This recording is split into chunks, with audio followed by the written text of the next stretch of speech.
Good morning সবাইকে। তো আজকে ক্লাসে আমরা শিখব ডিভিজিবিলিটি টেস্ট বাই 8, অর্থাৎ কোনো সংখ্যাকে কখন 8 দিয়ে ডিভাইড করা যায় এবং কীভাবে বুঝতে পারবো আমরা এটা। দেখো, 8 দ্বারা বিভাজ্য কোনো সংখ্যার শেষের তিনটি সংখ্যা যদি 8 দ্বারা বিভাজ্য হয় তবে সম্পূর্ণ সংখ্যাটি 8 দ্বারা বিভাজ্য হবে।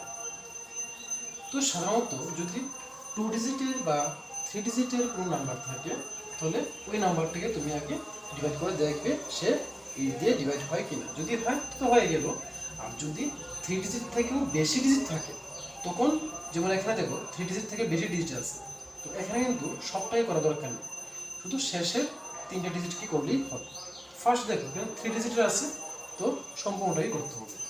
তো 6 3 2, তো 6 3 2কে 8 দিয়ে ডিভাইড করে দেখি হয় কি। তো দেখো প্রথমে 8 দিয়ে 6কে, তো আমরা জানি ভেতরটা ছোট হলে ডিভাইড করা যায় না, তাহলে 8 দিয়ে তো 6 দিয়ে হবে না, তো 6 আর এবং 3 নিতে হবে, তাহলে 63।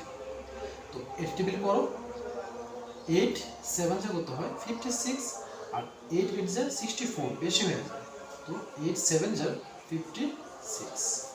এখন মাইনাস করে দাও, দেখো উপরে 3 আছে নিচে 6 আছে, তো 3 থেকে তো 6কে মাইনাস করা যায় না, 3কে 13 ধরতে হবে, তো 13 মাইনাস 6 কত হয় 7, ক্যারি 1 এখানে চলে আসবে।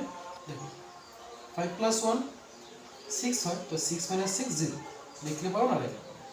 তারপর দেখো উপর থেকে সংখ্যা নামাতে হয়, 2 নামলো। এবার দেখো 8 দিয়ে 72কে আমরা ডিভাইড করতে হবে, তো 82 কতবার পড়লে 72 আসে, 8 9 যার হয় 72, মিলে গেল আনসারটা। তার মানে এটা 8 দ্বারা ডিভিজিবল হবে।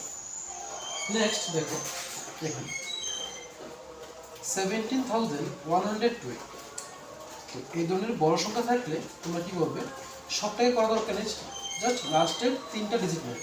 কত এটা 1 1 2, এটাকে তোমরা 8 দিয়ে ডিভাইড করে দেখবে ডিভাইড হয় কি। 8 দিয়ে, তো 8 দিয়ে 1কে করা যাবে না, তো 11 নিতে হবে। 8 2 যার কত হয় 16 হয়ে যায়, 8 1 যার 8, মাইনাস করে দেখো 11 থেকে 8 চলে গেলে থাকে কত 3, উপর থেকে 2 নামবে হলো 32, 82 এর পর 8 4 যার 30, আনসার মিলে গেল। যেহেতু লাস্টের 3টা ডিজিটকে 8 দিয়ে ডিভাইড করা হয়েছে, সুতরাং এই সম্পূর্ণ সংখ্যাটা 8 দিয়ে ডিভিজিবল হবে। তো এইভাবে যে কোনো বড় সংখ্যা থাকলেও তোমরা শেষের 3টা ডিজিট নিয়ে তাকে 8 দিয়ে ডিভাইড করে দেখবে যে সেটা ডিভিজিবল হয় কিনা। যদি হয় তাহলে বুঝতে পারবে যে 8 দিয়ে সম্পূর্ণ সংখ্যাটাকে ডিভাইড করা সম্ভব।